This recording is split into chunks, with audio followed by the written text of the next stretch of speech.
Glória a Deus. Mas presta atenção uma coisa que eu vou falar aqui. Qual é a nossa menor reunião na igreja? Círculo de oração. Alguém ouviu aí que eu perguntei? Hã? Oração é importante? Amém. Presta atenção uma coisa. Oração é a coisa mais importante para a igreja. Oração é um trabalho e é a coisa mais importante para a igreja. Mas oração tem sido também o ponto mais desconsiderado na igreja. As menores reuniões que nós temos são as reuniões de oração. Nós temos muitas queixas da igreja ao redor da terra. Isso não acontece só aqui. Eu não estou falando especificamente dessa igreja aqui. Eu não estou falando especificamente dessa igreja. Nós temos queixa ao redor da terra de como a igreja é fraca. Quem nunca ouviu isso aqui?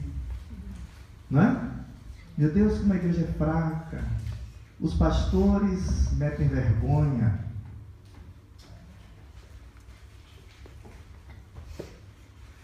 A igreja poderia ser mais forte. E casos, e casos, e casos, e casos. Mas a gente sabe por quê. Porque os maiores cultos são os cultos de festa. Na festa ninguém ora, né? Na festa a gente vem só celebrar. Mas celebrar o quê? Celebrar o quê? Eu estou falando alguma coisa aqui errada, irmãos, por favor? Hein? Alô? Tem alguém aí? Tem alguém aí? Amém? Glória a Deus. Vamos ler um versículo impressionante. Olha, esse negócio de oração sempre me causou questionamentos e questionamentos. Muitos questionamentos. Muitos questionamentos. Eu vou ler um versículo aqui. Não sei se esse versículo causa questionamentos em você, mas em mim causa. João capítulo 15, o versículo 7. João 15, o versículo 7. João 15, 7 diz assim a palavra do Senhor: se permanecerdes em mim, como é essa palavra em francês é morar, né? Rester. Demorrer, né? Demorrer, né? Em algumas versões na Bíblia está como demorrer. Demorar, né? De demorar, né? Parece que demorar em português, né? Se permanecerdes em mim e as minhas palavras permanecerem em vós, pedireis o que quiserdes.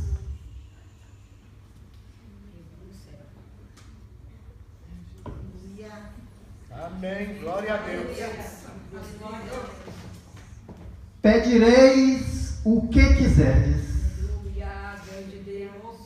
Ah, pastor, mas essa enfermidade aqui, eu acho que ele não responde, não. Pedireis o que quiserdes. O que é que você quer? Você veio à casa do Senhor buscar o quê? O que é que você quer?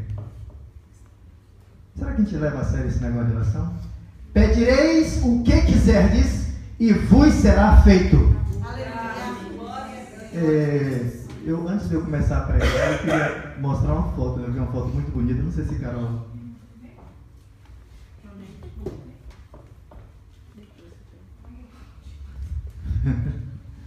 Eu vi uma foto ontem muito bonita e foi resposta de oração. Aí eu vou contar aqui uma ilustração. Quando eu conto um caso aqui, quando eu conto uma história aqui, não é para encher. Eu conto um caso para a gente ser instruído. Tá bem?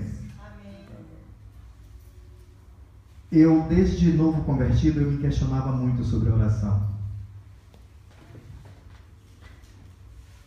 Pai nosso que está nos céus, Mateus 6, né?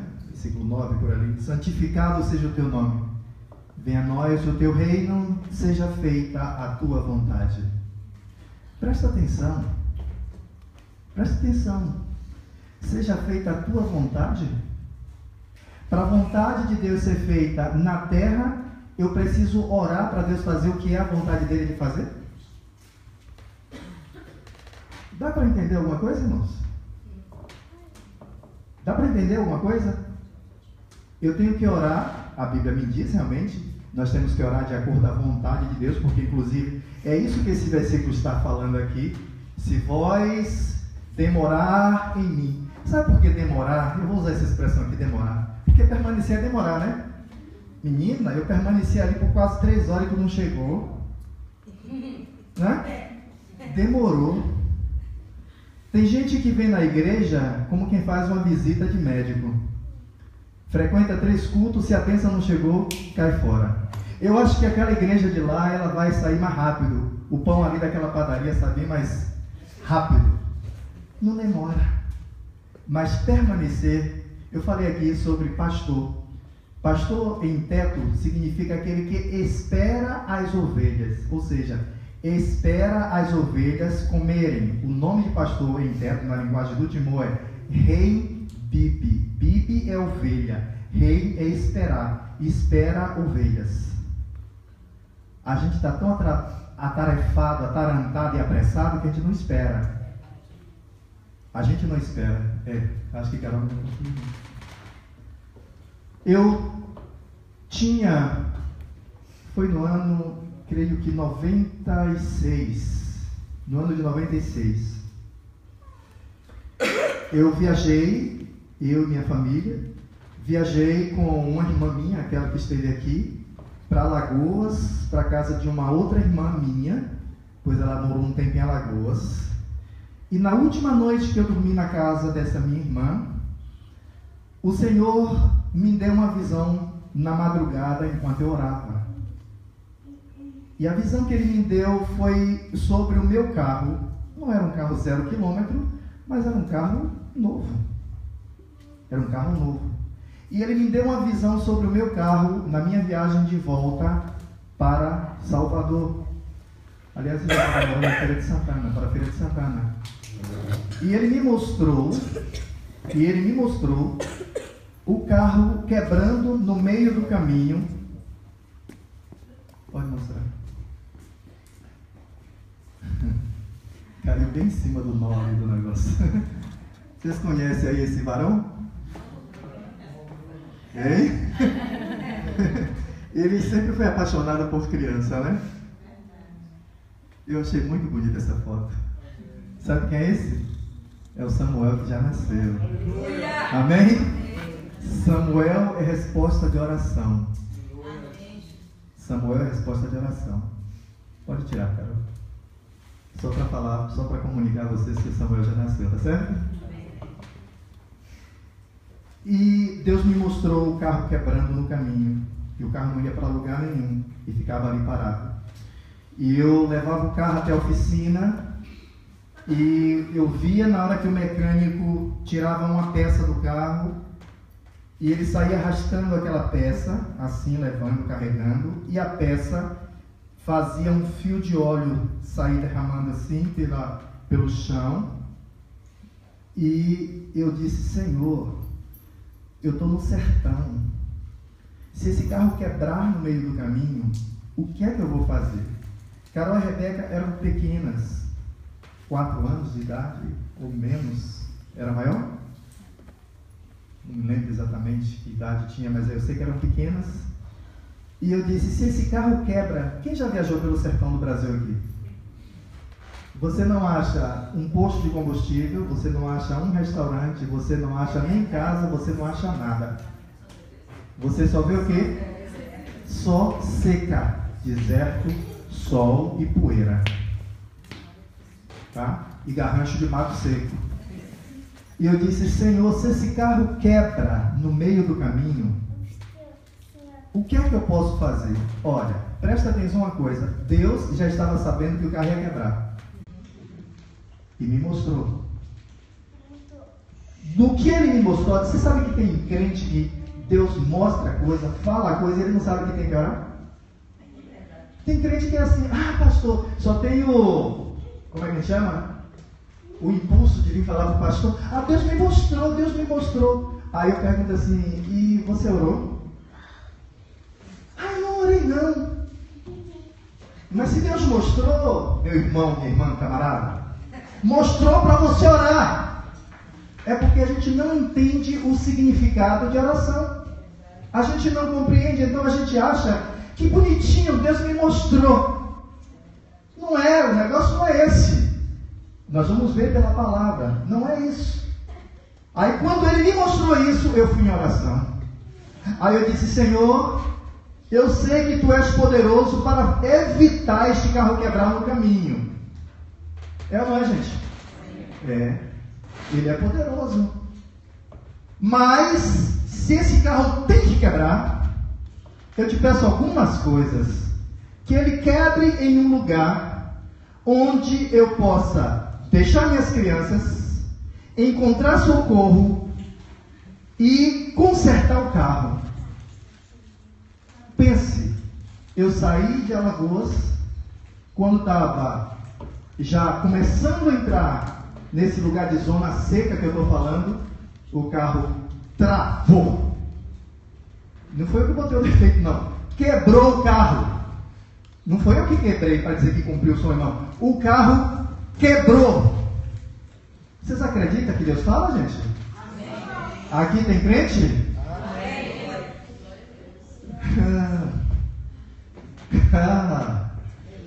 Deus fala. Deus fala. O carro quebrou ali. O carro não ia nem para frente nem para trás. Nem sequer ligava. Eu não sabia o que foi. Aí quando eu olhei para um lado, tinha uma casa, parecendo uma chácara assim. A mulher logo veio e disse: Senhor, se o Senhor quiser, presta atenção. Quem se lembra do que eu orei? Lugar para as meninas ficarem, oficina próxima para consertar, aparatos para que eu não sofresse no deserto com minhas crianças e as crianças da minha irmã. Logo a senhora veio e disse: Senhor, se o Senhor precisar, eu tomo conta das suas filhas, das suas crianças. O teu Deus é o Deus da providência. Mas você não sabe que poder está em tuas mãos. Muitas vezes nós desconsideramos o valor da oração. É por isso que nós começamos falando que a menor reunião que temos é a reunião de oração. Eu não estou puxando a orelha de vocês, não. Isso acontece no mundo inteiro. Sabe por quê? Enquanto a gente não entender o valor da oração, por que a gente vai orar? Se a gente não entende, a gente não vai orar. Aí ela me disse assim em seguida: as meninas podem ficar aqui em minha casa, mas eu vou dar uma informação para o senhor. Se o senhor dobrar essa curva aqui mais à frente, tem uma oficina. E o rapaz lá trabalha muito bem, e ele pode consertar o teu carro. E eu estava com aquele meu cunhado que veio aqui. Aí amarramos o carro, ela arranjou uma corda lá pra gente, que eu não tinha também, eu não estava prevendo que o carro ia quebrar. Ela arranjou uma corda, nós amarramos o carro, levamos o carro até a oficina. O rapaz tirou a caixa de marcha, ele disse: a quinta marcha partiu. E quando ele tirou a caixa de marcha, aquilo que eu vi em visão do óleo derramando pelo chão, o óleo derramando pelo... Da mesma forma, o óleo foi derramando pelo chão, do mesmo jeito que eu vi. Aí ele consertou, comprou a engrenagem, trocou a engrenagem. Eu tive que dormir em uma pousada naquela mesma cidadela ali, que Deus também providenciou. No outro dia de manhã partimos de viagem. Irmãos, Deus, Ele quer fazer coisas grandes em nossas vidas. Ele quer agir em favor das nossas vidas. Mas nós precisamos entender o valor da oração. Se já é a vontade de Deus, não é assim que a gente pensa, em uma mente direta, em um pensar direto. Se já é a vontade de Deus, por que então orar? Por que eu devo orar? Você sabe por que a gente pergunta assim? Porque a gente não entende a economia do reino de Deus. Já prestou atenção que todas as vezes que Jesus está falando, Ele diz que Ele começa falando sobre e ensinar-vos acerca do reino de Deus. Arrependei-vos porque é chegado o reino de Deus. Todas as vezes que Paulo fala, diz a Bíblia, que Paulo ficou 3 anos em Éfeso, ensinando ao povo de Éfeso sobre o reino de Deus. Se a gente não compreender o reino de Deus, a gente não vai orar. A gente não vai entender. Que história é essa? Como é que eu vou orar? Algo que já é a vontade de Deus e eu tenho que orar. Vamos abrir as nossas Bíblias no primeiro livro da Bíblia Sagrada, livro de Gênesis, no capítulo 1 de Gênesis. A coisa começou bem atrás, meus irmãos. Capítulo 1 de Gênesis, versículo 26. Se você prestar atenção, se você acompanhar isso que nós vamos pregar hoje aqui, eu te garanto, pela palavra do Senhor, porque eu não estou falando nada aqui fora da palavra do Senhor, eu te garanto, pela palavra do Senhor, que a sua vida nunca mais vai ser a mesma. Esse dia de hoje vai marcar a sua vida. E que pena que dó de quem não veio. Amém? Eu sempre fiquei educado com esse negócio. Eu era pastor de uma igreja.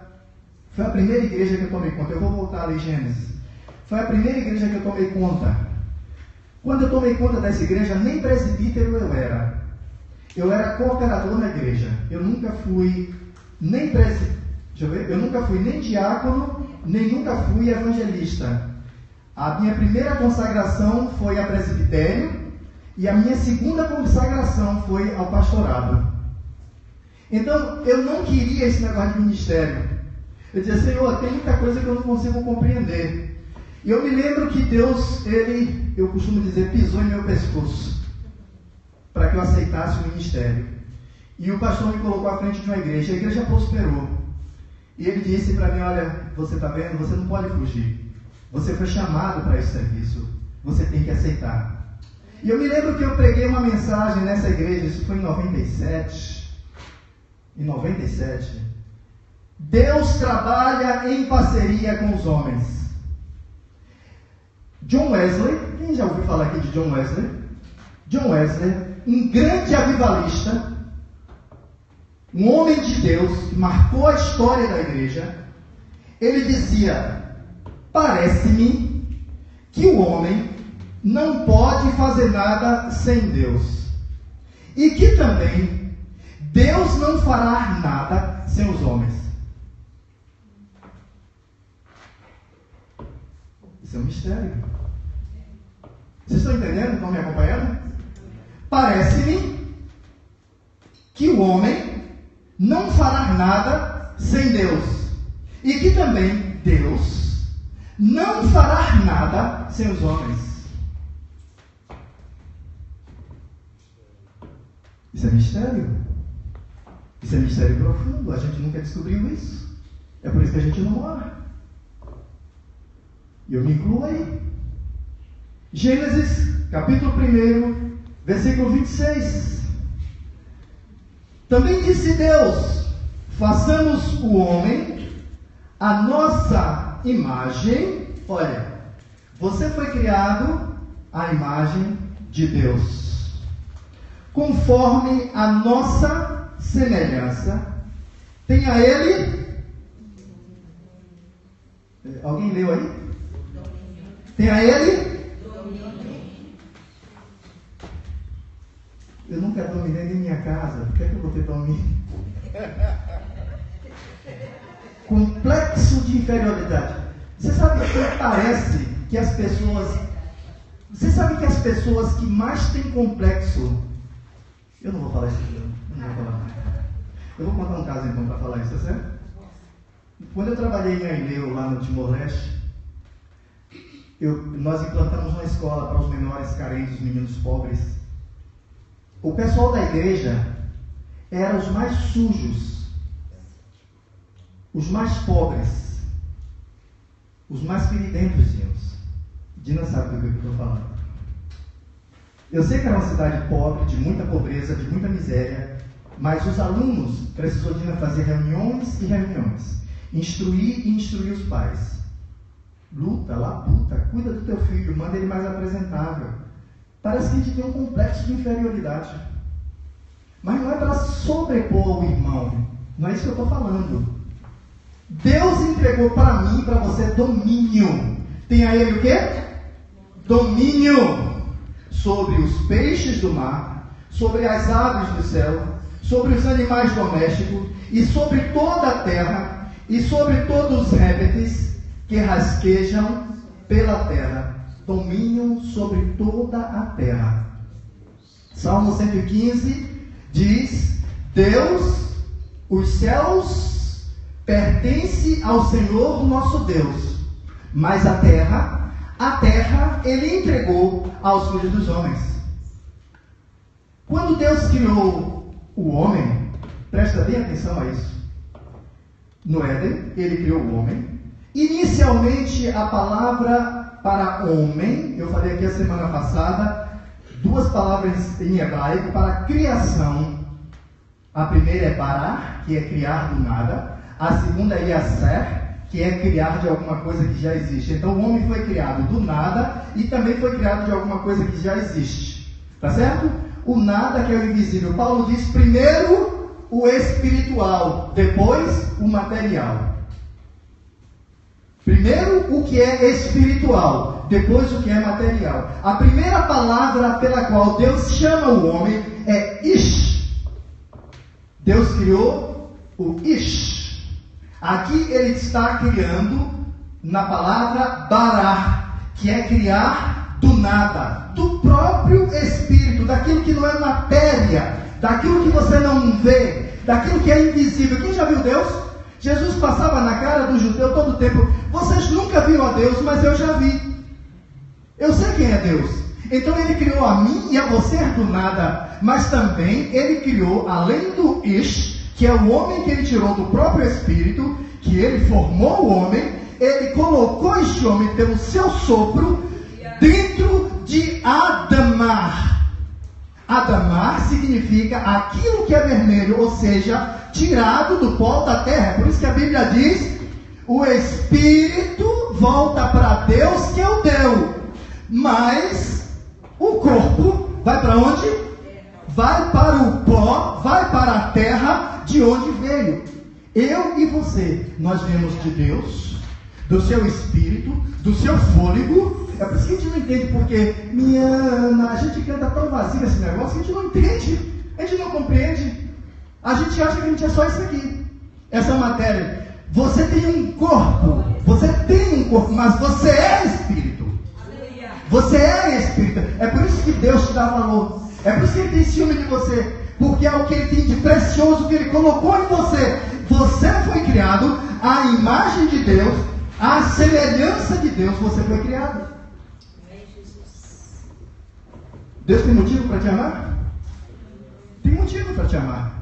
Então Ele colocou em Adão, em Adamar. Ele colocou o homem, essa criatura que quando morre tem que ser retirado da face da terra.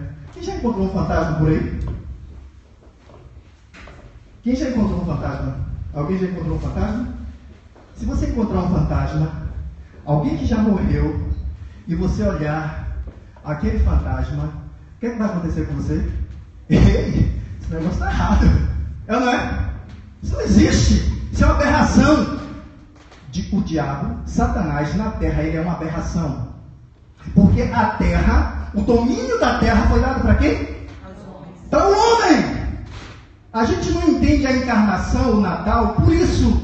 É por isso que Jesus, para se tornar Rei dos Reis, Senhor dos Senhores, para ser o juiz de toda a terra, Ele teve que encarnar. Ele teve que vir nascer do ventre de uma mulher. Agora, presta atenção uma coisa: o diabo tenta fazer de tudo para enganar a gente. A Igreja Católica, que Deus a tenha, eles dizem que Maria é deusa porque o sangue de Maria, na gestação de Jesus Cristo, Jesus é o homem, Cristo é o Messias. Um menino nos nasceu, um filho se nos deu. Ali fala das duas naturezas de Cristo: espiritual e também material. Jesus se vestiu em um corpo que vem do pó. Vocês estão seguindo o pensamento? Jesus se vestiu de um corpo. É por isso que o nome dele, o anjo diz, Gabriel diz para Maria, será o quê? Por que não diz Cristo? Vocês estão entendendo? O nome dele será Jesus. Porque ele salvará o povo dos seus pecados. O nome dele como homem é Jesus. Mas ele como Deus, ele é o Hamashia. Ele é o Messias. Ele é o Cristo. Ele é aquele que habita e que está juntamente com Deus. Que veio de Deus e que voltou para Deus. Então é por isso que Jesus tem direito de se tornar. Uma vez Jesus estava, João 5, Jesus estava curando, curou um homem no tanque de Betesda, e era um dia de sábado, uma festa de tabernáculos, dia de sábado, e ele disse, olha, levanta-te, pega a tua cama e vai embora daqui. E o homem pegou a cama e botou no ombro, e quando os fariseus viram aquilo, eles ficaram indignados. Hoje é sábado, você não pode carregar a cama. Religioso é assim. Religioso fica procurando onde te pegar. Ele não quer viver a presença de Deus. Ele não ama o Senhor. Ele não desfruta de comunhão. Mas ele fica procurando onde te pegar. Como te pegar? É instrumento do diabo. Você não pode carregar essa cama, porque hoje é sábado. Quem foi que mandou você carregar essa cama? Olha, o homem que me curou, ele me disse, toma o teu leito e anda. Toma o teu leito e anda. Eles procuraram, e quem é esse? O homem não sabia. Depois Jesus aparece para ele e diz assim, olha, você já está curado, não peques mais, para que não aconteça coisa pior. Aí ele descobriu que foi Jesus que tinha curado ele. Aí os fariseus procuraram matar Jesus e perguntaram assim, com que autoridade? Perguntaram com poder? Não, né? Com que poder você fez isso? Não. Perguntou o quê? Com que autoridade você fez isso? Sabe o que Jesus respondeu para ele? Uma pergunta que você pode ler na Bíblia e não vai entender. Jesus disse assim, eu tenho toda a autoridade, porque eu sou o quê? Eu sou o quê? Eu sou o filho do homem. Eu tenho toda a autoridade, porque eu sou o filho do homem. Eu sei que muita gente não está entendendo esse negócio. Não está entendendo, não. Vamos para a história da queda. Lá na frente ele fala um pouco mais assim, ainda diz assim, olha, vocês vão se surpreender mais quando ver o Filho do Homem descer das nuvens para julgar sobre todos os homens. Complexo de inferioridade vai sair dessa igreja no nome de Jesus. Toda a autoridade eu ministro sobre essa igreja. Essa igreja vai estar em Cristo e a palavra de Cristo vai estar em nós completamente para vermos os milagres. A queda do homem. Satanás ele não podia de forma nenhuma agir só no espírito, porque o homem era o quê? Espírito, e era também o humano que veio do pó da terra. Então a este, porque a palavra de Deus, irmãos, a gente precisa entender esse negócio. Você sabe o que é que enfraquece Deus? Deus é poderosíssimo. Deus é tremendo. Mas quando ele dá a palavra dele, ele se enfraquece. Sabe por quê? Ele diz, porque eu velo sobre a minha palavra para cumprir. Tem gente dizendo assim, eu ouvi Deus. Deus não fala muito, senão ele vai se complicar. Vocês estão entendendo? Aquilo que ele falou, a não ser que, porque o ser humano é assim. O ser humano, ele fala uma coisa aqui, minha amada, eu vou te amar para o resto da vida. Chega ali na próxima esquina, aquele amor, aquilo tudo que ele falou aqui, essas promessas, já foi. Então a gente pensa que o caráter de Deus é o mesmo caráter do homem, e não é. Deus vela pela sua palavra para cumprir. E se ele te criou e ele deu autoridade a você, ele não vai retirar nunca essa palavra. Você está compreendendo? Você está entendendo? Então quando Deus nos criou, ele nos deu autoridade de domínio. Ele nos deu autoridade de domínio. Alguém pode estar questionando assim, e de onde vem essa autoridade? Justamente porque Deus deu a palavra dele. E se certifique de uma coisa. Ontem de noite... Desculpa. Eu fiz uma pergunta para a Dinah. Eu estava lendo Josué, capítulo 10. Os gibeonitas, a gente vai para a Bíblia agora, tá certo? A gente vai ilustrar melhor esse negócio que está falando aqui, tá? Josué, capítulo 10. O que é que acontece ali, pastor? Josué tinha feito um contrato com os gibeonitas. Os gibeonitas moravam perto de Jerusalém. Josué já estava ali perto de Jericó. Tinha tomado Jericó. Os gibeonitas ficaram apavorados. E eles vieram e fizeram um acordo com Josué. Disseram, olha, quando nós pegamos esses pães aqui, esses pães estavam novinhos, agora está tudo embolorado. Essa nossa roupa estava novinha. Olha como está tudo esfarrapado. Nós viemos de muito longe. Faz um acordo conosco. Nunca destrua o nosso povo, porque nós queremos fazer uma aliança convosco. E Josué fez uma aliança com os gibeonitas. Qualquer povo na terra que faz uma aliança com Deus, e que Deus faz uma aliança com este povo, vai sofrer ataque do adversário. Não estou falando isso para você ficar com medo, porque maior é o que está conosco do que o que está no mundo. Sabe o que aconteceu? Eu estou resumindo a história.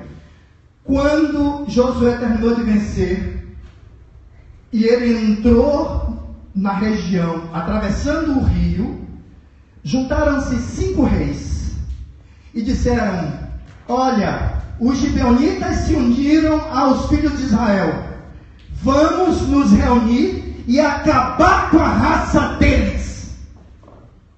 Você acha que quando Deus te chama para perto dele, que o adversário fica contente, fica satisfeito? Por que ele não acabou com a raça dos outros? Se juntaram para acabar com os gibeonitas. Irmãos, se você não estiver vigiando, o diabo vai querer tirar de você a maior bênção que Deus tem preparado para você. Não sei se você pegou isso. Aí os gibeonitas espertos disseram, Josué, nos socorre. Juntaram-se 5 reis para nos destruir. E é justamente nessa passagem que Josué vai guerrear contra esses 5 reis, que ele diz assim, olha, ali você nem vê Josué orando. Josué diz, sol detente em Gibeão, lua detente em Ajalon. E houve um atraso de um dia, porque aquela batalha era dura, eram 5 reis. Prestou atenção à autoridade aqui? De onde vem essa autoridade? O sol parou. Ou seja, a terra parou. Alguém vai dizer, mas isso aqui não está de acordo, porque quem para é a terra, não sou. Problema! O dia ficou comprido. O Deus que eu sirvo é Deus de poder. E Ele tem autoridade e unção para nós. Então parece... Eu acho que vocês não estão acompanhando. Glória a Deus. Eu sei que o diabo vai botar temores nos seus corações. E até no meu também. Essa madrugada eu sofri ameaças tremendas. Tive que acordar umas 2 vezes para orar, para repreender, para orar por minhas filhas, orar por minha esposa. Deus nunca vai fazer nada, porque eu vou te fazer um desafio aqui, dessa manhã. Me diga uma passagem na Bíblia que Deus, sozinho, Ele fez algo sem utilizar homem. Me diga. Você é um bom teólogo? Me diga. Quando Deus precisou tirar Israel do Egito, Ele precisava de homem? Quando Deus fez os animais, Ele precisava de alguém para dar nome? Ele poderia dar nome. Quando Ele quis tirar Israel do Egito, Ele precisava chamar Moisés. Quando Deus veio destruir Sodoma e Gomorra, Ele precisava vir negociar com Abraão. Seja amigo de Deus. Ande com Deus, permaneça em Deus, e você vai ver a autoridade que Deus vai te dar. Porque as riquezas escondidas na neve pertencem a mim e pertence a você. Quando Israel terminou de atravessar o Mar Vermelho, chegou no vale de Refidim, chegou ali o rei Abimeleque, veio lutar contra Israel. Josué disse: olha, vá lá lutar. Moisés disse a Josué: vai lá lutar, porque eu vou subir na montanha com o meu cajado, o cajado do Senhor, e vou interceder por vocês. A oração, irmãos. A oração. O que é que Deus está querendo falar com você? O que é que Deus está querendo fazer em tua vida? Eu vou contar um testemunho aqui, não vou citar nome. Há um tempo atrás, uma irmã chegou nessa igreja e ela disse assim: pastor, eu tive um sonho. Ela começou a me contar o sonho. E ela achou aquele sonho muito bonito, ela sabia que era de Deus, mas ela não entendia nada, a mente totalmente voltada para as coisas do mundo. Eu disse: olha, minha irmã, a interpretação desse sonho simplesmente é que Deus pede que você se consagre para Ele, porque Ele quer te usar. Ele quer você como um jardim fechado para Ele. Depois de um pouco tempo ela saiu daqui. Foi dizer a alguém que... Estou citando o nome não, tá? Eu estou muito confrontada ali naquela igreja. Ou a gente entra no reino de Deus ou não entra. Não existe em cima do muro. A gente não está brincando de crente. Não existe isso.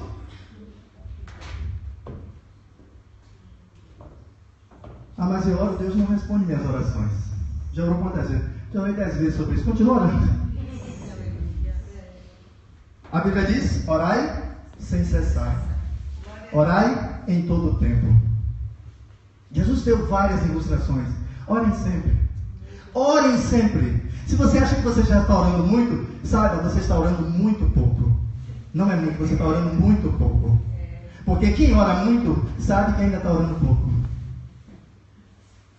O que é que Deus já fez, senhores aos homens? Deus tem muito para fazer na tua casa, na tua família, nessa cidade. Ele vai usar quem? Me responde. Ele vai usar quem? Ah, pastor, eu não sei, a gente vai falar de Jesus e assim, né? Eu não sei. Uma pessoa endemoniada, né? Tenho até medo, hein? Não sabe a autoridade. Com que autoridade você faz isso? Eu sou o filho do homem. Eu sou o filho do homem. Deus colocou em mim o seu espírito e eu tenho legalidade de viver aqui. Só homens têm legalidade de viver na terra. Você sabe por que Deus amaldiçoou a serpente? Porque ela se permitiu ser encarnada pelo diabo e não era permitido. É ilegalidade. Por isso você se rastejará. Porque o diabo, para ele a operar, ele não vem como uma nuvem, ele não vem como um sopro, ele vem em pessoas. Tem gente que vem me fazer queixa. Ah, fulano me falou assim, assim, assim, assim. Aí eu pergunto: o diabo tem boca? Não tem. O diabo tem ouvido? Não tem. O diabo é mudo, cego. Mas o que é que ele usa? Hein? Pessoas. Pessoas. Porque ele sabe que para ele agir aqui, nessa atmosfera, ele tem que encarnar. Por que as possessões? Por que quando a gente morre tem que ir embora daqui? Porque senão vira fantasma e é aberração. Vocês estão entendendo?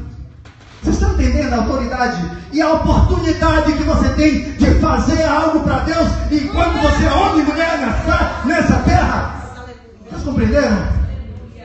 Viu o valor da oração? Deus não fará nada se não for através da minha e da sua vida. Deus nunca fará nada se não for através de nós. E é por isso que Deus promete. Às vezes a gente se pergunta: por que a mulher é tão ameaçada? E inventa a lei de proteção à mulher. E se faz tanta coisa para se proteger o sexo feminino, chamado de sexo frágil. E mesmo assim, existem tantos absurdos. Eu me lembro do Timor, nós fizemos um curso de casados. Quando terminou aquele curso, fizemos uma formatura. Foram 7 casais que casaram, né? A imprensa veio para a igreja. Foi a primeira vez que a imprensa veio na igreja. E aquilo ficou nas reportagens, no melhor horário da noite. Eles não tinham esse negócio lá. E o primeiro-ministro do Timor, Mário Alcatiri, ele chegou para a pastora e disse assim: pastora, por favor, não deixe que esse trabalho pare. Não deixe que esse trabalho pare, porque o Timor precisa desse tipo de trabalho. Por que ele estava falando isso? Naquela mesma semana, um homem esfaqueou a mulher, cortou toda de facão, deixou em pedaços, porque ela desobedeceu. Por que essa violência contra a mulher? Porque Deus prometeu, quando o diabo fez essa aberração, porque ele sabe que ele não tem o direito de permanecer na terra, porque ele não é homem. Ele não é homem. Ele não tem o direito, quem tem o direito é homem, de governar, de ter autoridade. Ele usou a serpente. Deus disse: eu vou te dar uma resposta. A semente da mulher, nascerá o varão que esmagará a tua cabeça. A promessa de Cristo. Aquele que vem no Espírito de Deus, mas é homem. Ele tem direito. Então dá para compreender agora, irmãos, o quanto nós precisamos entender esse negócio de oração? Deus, mesmo que seja coisas da vontade dele, ele nunca vai executar. Ele nunca vai fazer se ele não me usar, se ele não usar você. Faça esse dever de casa, depois você vai ler sua Bíblia toda e procure descobrir onde foi que Deus agiu que ele não usou homens. O que é que Deus fez depois da criação, depois de tudo que ele criou? Eu não estou falando antes da criação ou antes dele dar essa palavra aqui, como eu já explanei, porque ele deu a palavra e ficou amarrado a ela. Vocês estão compreendendo? Ele deu a palavra dele, vocês dominem. E aí ele ficou amarrado à palavra. O domínio é do homem. Sabe o que é que o diabo faz? Oprime. Você não pode. Você lembra? Você fez aquilo. Você fez aquilo outro. Realmente não era para fazer. Mas Jesus diz uma coisa para aqueles que criticavam dele e acreditavam mais na lei de Moisés. Jesus diz assim: eu não condeno vocês. João 6. Eu não condeno vocês. Sabe quem é que condena vocês? A própria lei de Moisés em quem vocês confiam. Quando eu li esse versículo, eu disse: meu Deus, realmente, se Deus fosse me condenar na primeira queda, na primeira falha, no primeiro pecado, eu estava no inferno. Eu estava no inferno, não sei você.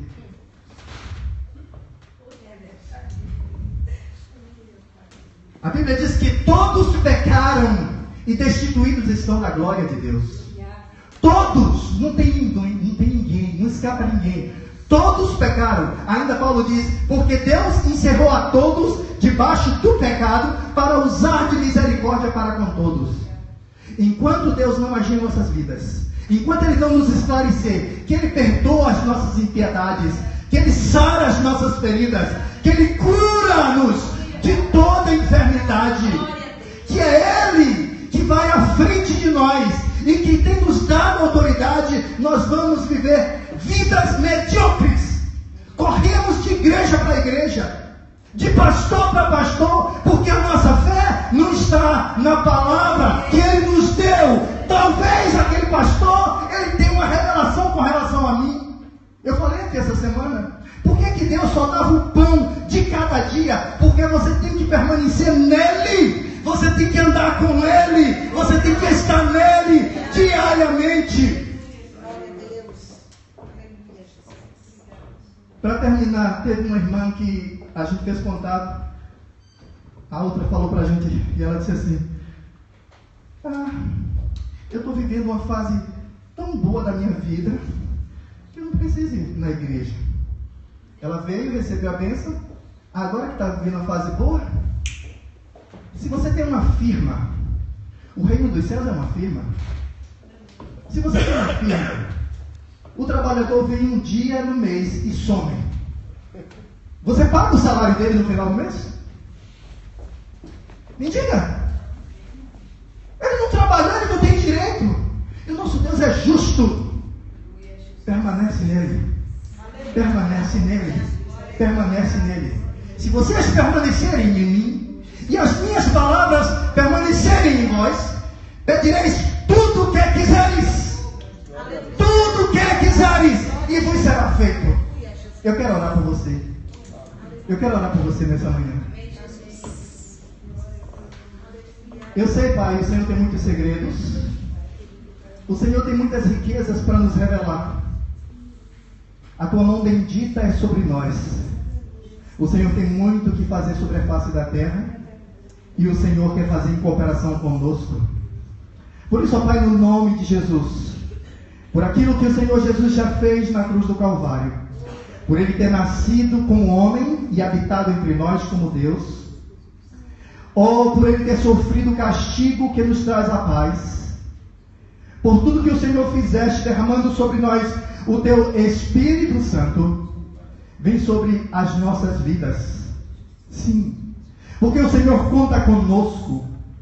Cura-nos de toda enfermidade, mas cura-nos não para termos saúde e vivermos para nós mesmos. Cura-nos para a Tua glória. Cura-nos para ser usado por Ti e para o Teu serviço. Cura-nos para servirmos para o Teu reino. Este é o mistério, Pai. Este é o segredo e nós queremos viver nele. Abençoa-nos com toda a prosperidade, como diz o Salmo 118, que nós lemos aqui ontem, Pai. Faz-nos prosperar em todas as áreas, para a glória do Teu nome. Pai, em doenças que os médicos dizem, julgam incuráveis, o Senhor, agora pelo Teu Espírito e pelo Teu poder, toca no corpo físico do Teu filho, da Tua filha, Senhor, e cura para a glória do Teu santo nome. Por Tua unção, por Teu poder, por Tua graça. Ó Deus, cura a alma, Senhor, daqueles que estão feridos, daqueles que estão desconfiados de Ti, daqueles que não têm paz contigo. Cura a alma dos Teus filhos, daqueles, Senhor, que estão decepcionados na vida por alguma experiência negativa que tem passado. Passa o Teu bálsamo, Senhor, sobre cada um de nós nesta manhã e nos faz, Senhor, curados para a glória do Teu santo nome. Mas usa-nos, Senhor, porque sabemos que o Senhor não fará nada na face da terra se não for conosco, porque o Senhor tem nos dado essa autoridade, o Senhor tem nos chamado para isso. Ó Pai, para a glória do Teu santo nome, eu oro nem só, Senhor, pelos meus irmãos que estão aqui presentes, mas pelos Teus filhos, Senhor, nesta igreja, nesta cidade, neste país e ao redor do mundo. Pai, neutraliza as forças das trevas, eles estão ilegais aqui, Senhor, neste lugar. Faz com que se retirem e batam em retirada, Senhor, desta cidade, deste lugar, ó Pai, e as suas interferências e as suas intervenções neutraliza para a glória do Teu santo nome.